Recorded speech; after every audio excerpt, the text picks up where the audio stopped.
आदित्य उस आदमी का उंगली को पकड़कर मोड़ देता है, जिससे उस कमरे में फिर से एक दर्दनाक चीख गूंजती है। आदित्य उस आदमी को छोड़कर अपने बॉडीगार्ड को कुछ इशारा करता है और वहां से चला जाता है। सुबह जब धूप निकल चुकी थी, आदित्य अपने कमरे के डोर को ओपन करके अंदर आता है।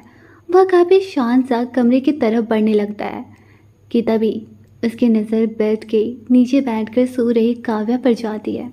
काव्या अपनी दुल्हन की जोड़ी में थी। उसकी आंखों से निकले आंसू उसके गालों पर बहे थे और दर्द में रोने की गवाही दे रहे थे। काव्या को इस तरह से देखकर आदित्य के कदम उसकी तकलीफ को समझते हुए उसकी तरफ पड़ने लगते हैं।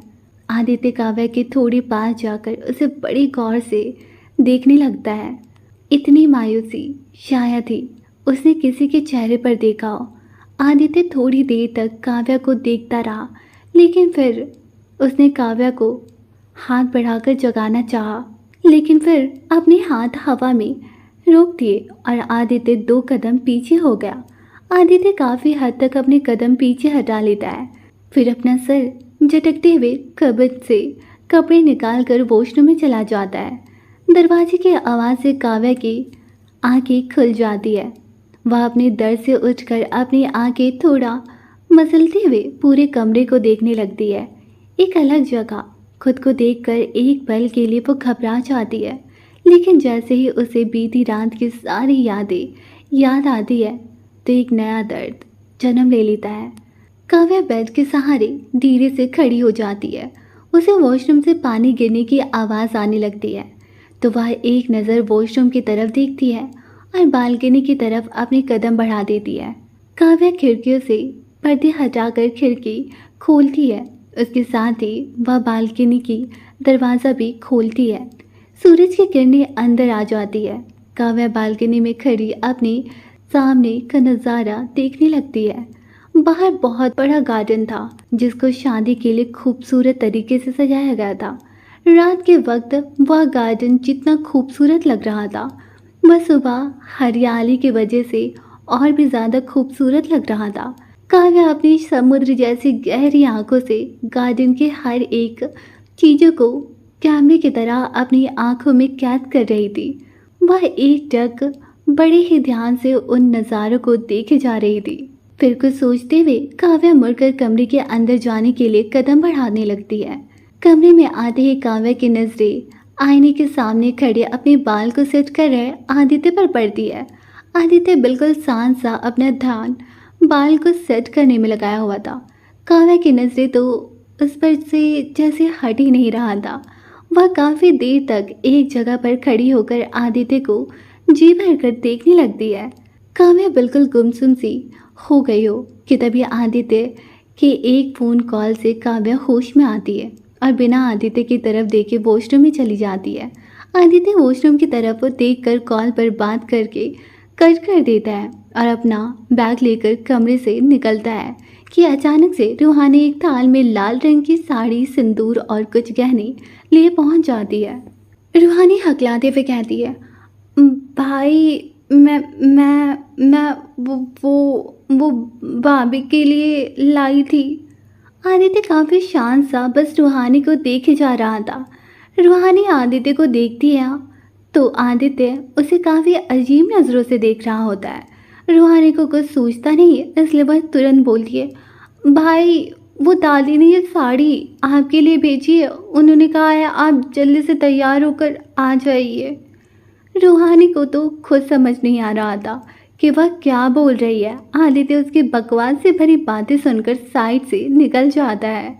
उसके जाते ही रूहानी गहरी सांस लेती है, लेकिन अचानक से ही उसे किसी के जोर जोर से हंसने की आवाज़ आती है। वह उस दिशा में देखती है तो रूहान और रूमानी एक दूसरे को सहारा देते हुए पीठ पकड़कर जोर जोर से हंसे जा रहे थे। रूहानी दोनों को खुद पर हंसता देख चिढ़ सी जाती है और दोनों को घूर कर देखने लगती है। रूहान अपनी हंसी रोकते हुए रूहानी की एक्टिंग करते हुए कहता है, भाई वो दादी ने साड़ी आपके लिए भेजी है, उन्होंने कहा है आप जल्दी से तैयार होकर आ जाइएगा। इतना बोलते ही रूहान और रूमानी फिर से हंसने लगते हैं। रूहानी गुस्से से उनकी तरफ जाने ही वाली होती है कि दोनों दम दबाकर भाग जाते हैं। रूहानी चिढ़ते हुए कहती है, तुम दोनों को तो मैं बाद में बताऊंगी। रूहानी अब कमरे के अंदर जाती है। वह कपड़ों को बेड पर रखकर रूम में काव्या को ढूंढते हुए आवाज़ लगाती है, भाभी भाभी। काव्या वॉशरूम से सर निकालकर बाहर देखने लगती है। रूहानी को काव्या को ऐसे देखकर अजीब लगता है। रूहानी काव्या के थोड़ी पास जाकर पूछती है, क्या हुआ भाभी, आप ऐसे वॉशरूम में क्या कर रही है?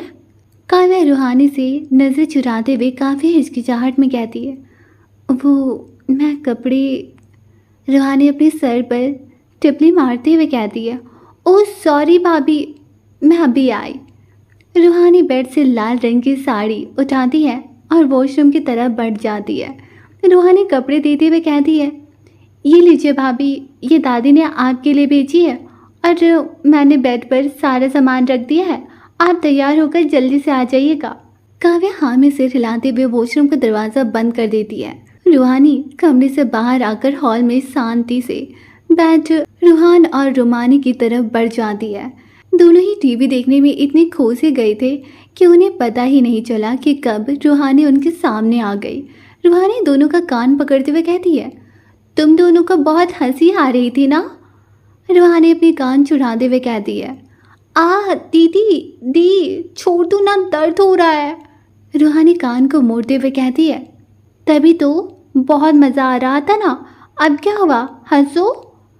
इस बार रूहानी कान चुराते हुए कहती है, दी प्लीज़ बहुत दर्द हो रहा है। तीनों अपनी लड़ाई में इतने मदमस्त है कि उन्हें वहाँ किसी के भी आने का एहसास न हुआ। वही अनुराग जो अभी अभी हॉस्पिटल से आया था, वह उन लोगों को बड़ी देर से लड़ते हुए देख रहा था। अचानक से अनुराग बोलता है, अरे दीदी।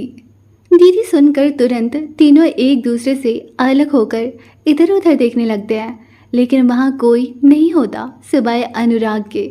अनुराग को देखते ही तीनों को कल का जख्म याद सा आने लगता है जो अर्जुन के जिस्म में लगा था।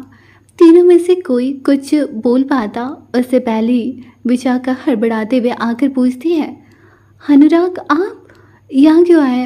अर्जुन को आपने अकेला क्यों छोड़ दिया? फिर खुद में बड़बड़ाते हुए कहती है, कहीं वो लोग फिर से अर्जुन को कुछ कर दिए तो? नहीं, मुझे अर्जुन के पास अभी जाना होगा। खुद से बड़बड़ाते हुए ही वह जाने लगती है कि अनुराग विशाखा जी का हाथ पकड़ लेता है और सोफे पर बैठाते हुए रूहानी को पानी लाने का इशारा करता है, लेकिन विशाखा जी कहाँ मानने वाली थी। वह खुद को चुराते हुए उठने लगती है। अनुराग उन्हें फिर से बैठाते हुए शांत कराते हुए कहता है, माँ आप शांत हो जाइए। रूहानी पानी देते हुए कहती है, पानी। अनुराग पानी लेते हुए विशाखा को देखते हुए कहता है, लीजिए आप पहले पानी पी लीजिए। विशाखा जी नकारते हुए कहती है, नहीं मुझे नहीं पीना, मुझे अर्जुन के पास जाना है, वो हॉस्पिटल में अकेला होगा। अब तक हॉल में सब कोई आ चुके थे। सभी विशाखा जी की हालत देखकर परेशान सा हो जाते हैं। अनुराग अपनी माँ को समझाते हुए कहता है, माँ भाई वहाँ अकेले नहीं है, आदि भाई वहाँ उनके साथ है। अनुराग के मुंह से आदित्य का जिक्र सुनते ही विशाखा बिल्कुल नॉर्मल हो जाती है, क्योंकि उन्हें पता था कि आदित्य के होते हुए अर्जुन का कोई कुछ बिगाड़ नहीं सकता। अब वह काफ़ी हद तक नॉर्मल हो जाती है। उधर कमरे में काव्या लाल रंग की साड़ी पहने आईने के सामने खुद को एक टक देखी जा रही थी। काव्या खुद को बहुत देर तक देखने के बाद टेबल पर रखा मंगलसूत्र को देखने लगती है। फिर धीरे से मंगलसूत्र को उठाकर लेती है। मंगलसूत्र को उठाने के बाद वह उसे बहुत गौर से देखने लगती है। यह वही मंगलसूत्र था जो आदित्य के साथ एक रिश्ते में बांधने के लिए बंधा हुआ था। अब इसकी नज़र एक डिब्बा में जाती है जहाँ लाल रंग की सिंदूर थी। काव्या सिंदूर की डिब्बी उठाती है और अपनी मांग में भर लेती है। मांग भरते ही काव्या के सामने एक पुरानी यादें आने लगती है। एक औरत ड्रेसिंग टेबल के सामने बैठी अपनी मांग भर रही होती है। तभी करीबन 6 साल की बच्ची वहाँ आकर उस औरत से पूछती है, माँ ये आप क्या लगा रही है? वह औरत मुस्कुराते हुए उस बच्ची को अपनी गोद में बैठा देती है और उसे बड़ी प्यार से कहती है, काव्या ये सिंदूर है। काव्या फिर से एक सवाल करती है। ये सिंदूर क्या होता है? काव्या की माँ बड़ी प्यार से कहती है, ये हमारी सुहाग की निशानी होती है। काव्या पूछती है, लेकिन माँ ये सुहाग क्या होता है? काव्या की माँ कहती है, जिसके साथ हम अपनी पूरी जिंदगी बिताते हैं, जिसे अपना बनाकर उस पर अटूट विश्वास करते हैं, वही जो हमें एक नई पहचान देते हैं, जैसे आपके पापा। काव्या काफ़ी मासूमियत से कहती है, तो क्या मैं भी लगा लूँ यह सिंदूर? मैं भी तो आपके साथ पूरी ज़िंदगी बिताऊंगी और आप दोनों ने तो मुझे एक पहचान दिया है।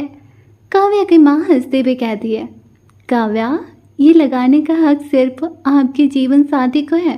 अब आप बड़ी हो जाएंगी तो आपको लेने के लिए एक राजकुमार आएगा जो आपको एक नई पहचान देगा। वही आपको यह सिंदूर मंगलसूत्र पहनाकर आपको अपना बनाकर ले जाएगा। काव्या इन धुंधली यादों में कुछ खो सी जाती है, लेकिन जैसे ही वह अपनी अतीत को पछाड़ कर वर्तमान में आती है तो फिर से उसकी आंखों से आंसू बहने लगते हैं। यह आंसू बीती यादों को लेकर था या फिर वर्तमान की दर्दों को लेकर, यह समझना बहुत मुश्किल था।